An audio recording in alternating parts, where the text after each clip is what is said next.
মধ্যপ্রাচ্যকে অস্থির করে তুলেছে ইসরায়েল। সিরিয়া, লেবানন, ফিলিস্তিন, ইরান সহ একাধিক দেশে নারকীয় আগ্রাসন অব্যাহত রেখেছে দেশটি।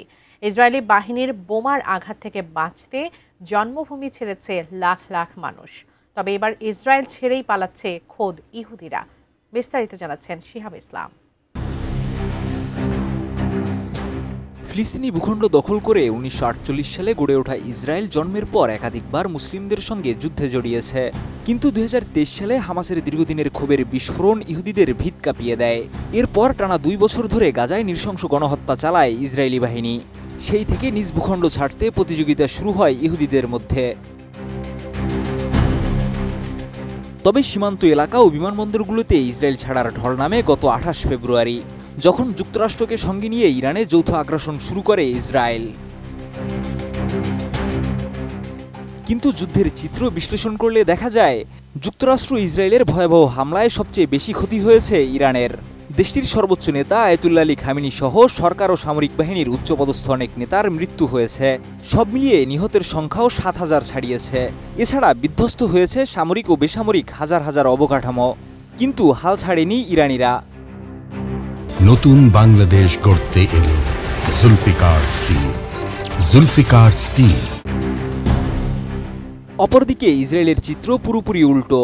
ইরানের রেজিম চেঞ্জ বা শাসন ব্যবস্থা পরিবর্তনের জন্য আগ্রাসন শুরু করলেও সরকার বিরোধী আন্দোলন হচ্ছে ইসরায়েলে। প্রধানমন্ত্রী নেতানিয়াহুর পদত্যাগ, যুদ্ধবন্ধ সহ বিভিন্ন দাবিতে রাস্তায় নামছে ইসরায়েলিরা। ইসরায়েলি ফিলিস্তিনি তৃণমূল গোষ্ঠী স্ট্যান্ডিং টুগেদারের সহপরিচালক অ্যালন লি গ্রিন ক্ষোভ প্রকাশ করে বলেন, আমরা এখানে ইরান, লেবানন ও গাজায় চলমান যুদ্ধবন্ধের পাশাপাশি পশ্চিম তীরে গণহত্যা ও পরিকল্পিত আক্রমণ বন্ধের দাবি জানাতে এসেছি। এর আগে ইসরায়েলি সংবাদ মাধ্যম ওয়াইনেটের এক প্রতিবেদনে জানা যায়, যুদ্ধ অবসানের দাবিতে গত ২৮ মার্চও ইসরায়েল জুড়ে হাজার হাজার বিক্ষোভকারী সমাবেশ করেছে। ইরানে যুক্তরাষ্ট্র ইসরায়েল আগ্রাসন শুরু করার পর জীবনযাত্রায় ব্যয় বেড়েছে ইসরায়েলিদের। ক্রমেই বাড়ছে মূল্যস্ফীতি। জ্বালানি মূল্য, খাবারের দাম, পরিবহন খরচ সবই বেড়েছে। সঙ্গে বিঘ্ন ঘটেছে বাণিজ্যে।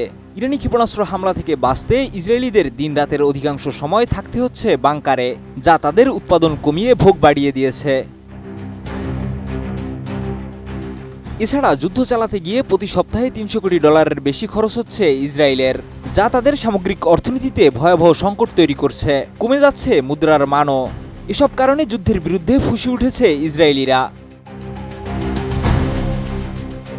টিআরটি ওয়ার্ল্ডের এক প্রতিবেদনে জানা যায়, গাজা সংঘাত অভ্যন্তরীণ অস্থিরতার মাঝে ২০২৩-২৪ সালে প্রায় ১ লাখ ইসরায়েলি দেশ ত্যাগ করেছে।